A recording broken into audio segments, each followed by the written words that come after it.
I'm at the Westfair Shopping Center by Warner and Springdale. 50 years ago, right where I'm standing, there was a classic battle. I'm going to tell you about it in just a minute.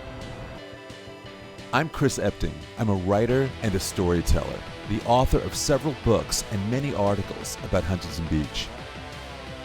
And what I like best is uncovering history that you may not be familiar with. This is Hidden Huntington Beach.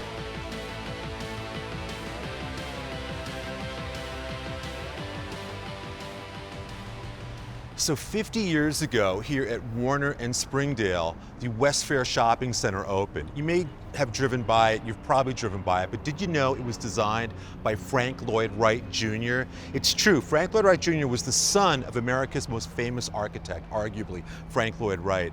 He had a career of his own though. He studied under his father.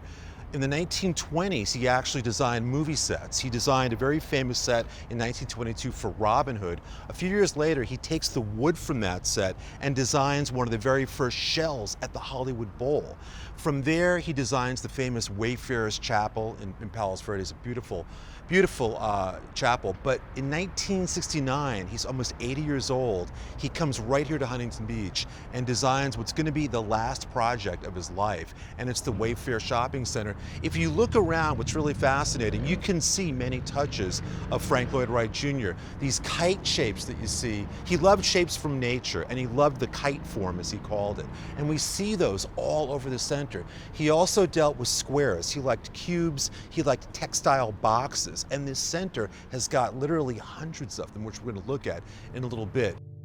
Also, if you look from up above, even more is revealed. The Westfair Shopping Center developer explained to me how Frank Lloyd Wright Jr. wanted to design something with a special shape to accommodate and complement the triangle shape of the property. He wanted it to blend seamlessly, and here you start to get a real sense of the architect's vision. But there's a story here that erupts right before the center opens. We're going to get to that in a minute, but first of all, there's another piece of this story that's really fascinating. There are two gas stations in the Wright family. His father, Frank Lloyd Wright, designed one that today is in Cloquet, Minnesota, very famous gas station. Well, Frank Lloyd Wright Jr. designed the Arco station that's here. Let's go take a look at it. Mark Ballion has owned the Arco station here at the Westfair Shopping Center for a number of years. I'm curious how much he knows about the history. Mark, you bought this station 15 years ago. Did you know anything about the history? No, I didn't. We got lucky enough to find it available for sale, and after the purchase, we quickly realized how special it was. This is a very historic gas station. I mean, it's one of only two stations in the Frank Lloyd Wright family. His dad did one, and Frank Lloyd Wright Jr. designed this one. And I was talking to an expert who knows a lot about Frank Lloyd Wright Jr. He was describing to me how he designed airplanes in World War II up in factories in LA, and that he believes that this piece here over the pumps was inspired by some of the airplane designs. And if you look at it, it does bear a resemblance to kind of an airplane wing. Have you ever noticed that before? Yeah, I have, and I did some research on my own and then found out there was an airport here apparently in Huntington Beach. And Meadowlark Airport, right down a couple of blocks down here on Warner. So I figured it was inspired with that theme in mind.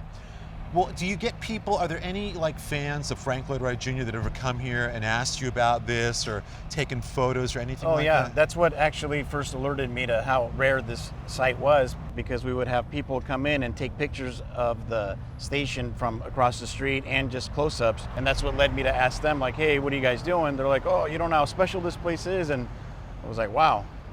Would you ever think about having like a marker here or something that tells the story so people don't have to bother you all the time? Yeah, no, but definitely. Come read it, you'd be open to that? Oh, absolutely.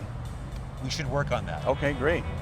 I'll get back with Mark again in just a bit when we reveal another piece of this puzzle. But first, I want to talk with Calvin Free. He was about 20 years old when his dad opened the Beef Palace back in 1970.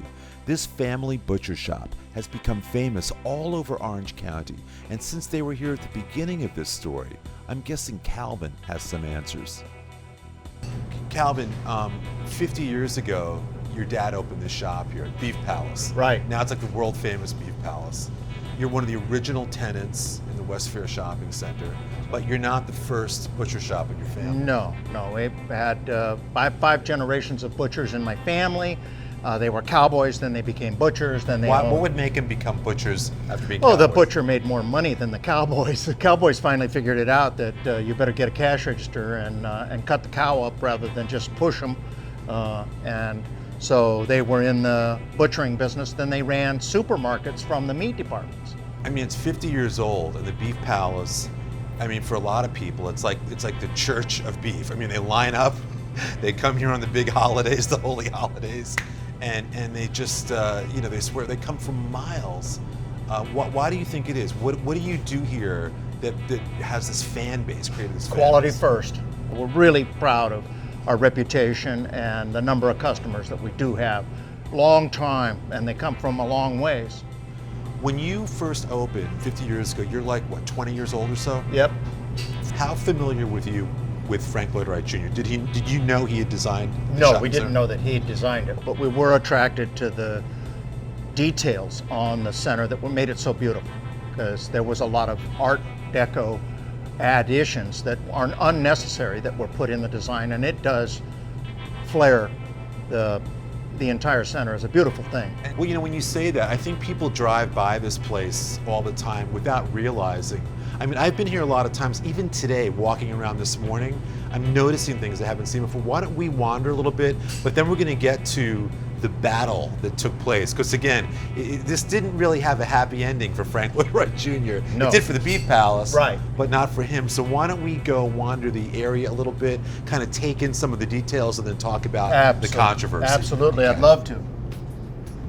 When you look around the center, like for instance, what always jumps out at me is I learned about Frank Lloyd Wright Jr. He was into textile squares, and there's thousands of them all over.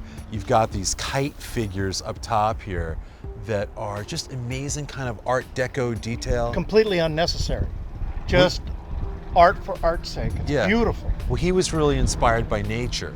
And like the diamond shape was something that he saw in nature a lot. Yep. And so he would incorporate that into a variety of things he worked on. And everywhere you look in the center, you begin to see the touches of Frank Lloyd Wright Jr. And it just becomes a bigger and bigger deal. There's even that big flat side. It's beautiful. Yeah. Calvin, before we get to the controversy, we got to mention this breezeway. This is like another incredibly artistic touch, artful touch here, courtesy of Frank Lloyd Wright Jr. Very nice. And who would waste space rather than renting it per square foot just to have a breezeway through the center of center? It's why, if you live in Huntington Beach, I think it's worth coming over here and wandering the shopping center at Warner and Springdale, because you find these little touches that make it utterly unique and totally unlike any other shopping center. They'll never do it again in town. like this. But this should have all been celebrated. It should have been a great experience for Frank Lloyd Wright Jr., but it wasn't.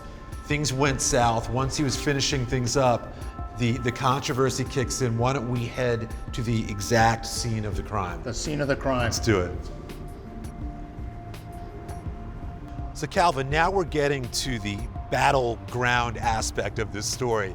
The flashpoint at the end of designing this beautiful shopping center, Frank Lloyd Wright Jr., as sort of the crowning moment, wants to erect a 94-foot tower on this site, but the people are not going to have it. What do you remember about the battle that raged over this? Well, it was so unpopular that they raised enough money they even had money left over, but they went to the city council and they crushed the permits to build the sign, and with the leftover money, they bought a tombstone to put on the property to immortalize their success. This was crazy. The developer, Stanley Fan, told me this. There were petitions going around, rumors about how ugly the tower was going to be, but nobody ever saw it. And what he told me is that he came down here to Huntington Beach, the developer, with Frank Lloyd Wright Jr. Again, he's built this marvelous center. They stand here, and Fan breaks the news to him, you're not going to get your tower. And supposedly Frank Lloyd Wright Jr. breaks down in tears. Man, 80 years old, the end of his career, leaves Huntington Beach, spirit broken, and as you said, Stanley Fan takes the money that the people, the locals, gathered, and he has this tombstone built. in recognition of Lloyd Wright's 94-foot high sign tower that was to have been erected on this spot. Its defeat is symbolic of the democratic process in which we live. The people did not wish the sign tower to be erected as they felt it was not needed and would blight their community. Their wishes were heard and adhered to by the developer, Stanley Finn. He told me this was like his final joke, that he was so frustrated with how, again, he was so thrilled with the center, he didn't understand why Frank Lloyd Wright Jr. wanted this tower so much, but it was his artistic vision. Now, interestingly, you're leaning against where the tower would have been. It's a sign for the Beef Palace, which you make great use of. It's very iconic in town. You have funny expressions on there. Now it's celebrating the 50th anniversary. It's kind of funny that this is where the tower would have been. Yep. Yeah. You know, Calvin, what's interesting is that everybody back then in 1970 had this notion of what the tower was going to look like. There were rumors, there were stories, there was innuendo.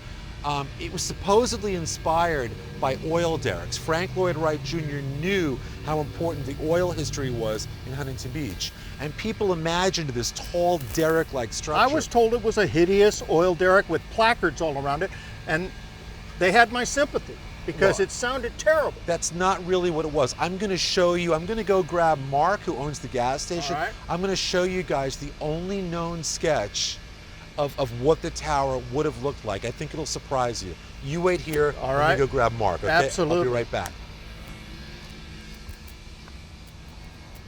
All right, you guys, I want to show you what the tower would have looked like. This is the only known sketch. Check this out. Originally, it was a Richfield gas station. Yeah. Okay, and it would have been this sort of futuristic, almost like a radio tower. It's beautiful. That would have had the logos. That would have been, there was a Safeway that was going to be in here. And again, 94 feet tall. What do you think of this? I think that would have been amazing. I mean, imagine 50 years ago, we would have this now. It's Yeah. beautiful. Oh, And you could change the, To whoever- is this fabric or? That he wasn't sure about. Again, this is as far as Frank Lloyd Wright Jr. took it. But I think this would have been a photo op for tourists. I think, Absolutely. Honestly, I can appreciate what people were feeling back then. It had to feel like some major encroachment here, but looking back on it, Oh, absolutely. I think this would have Even been a at show. that I never time. saw that. No, That's beautiful. Yeah. I agree. And this These is little spires on the points. I know. You know what's funny too? The other gas station that his dad built in Minnesota, it has a tower on it, a futuristic tower. You almost have to wonder if there wasn't some sense of homage to that one. Absolutely. I think there's a lot of great mystery. This, to me, honestly, makes this marker here where we're standing in terms of hidden history of Huntington Beach. This is like, this is my favorite spot. So, one of my favorite spots. This is a really special part of the hidden history of Huntington Beach. If you're ever in the neighborhood, ever in the vicinity of Warner and Springdale, I cannot suggest enough coming over and taking in what's here. Frank Lloyd Wright Jr. may not have gotten his tower, but the city got a couple of things that are really special. A unique gas station, this amazing shopping center. Again, it's worth celebrating, it's worth checking out. It's a big part of the hidden history of Huntington Beach.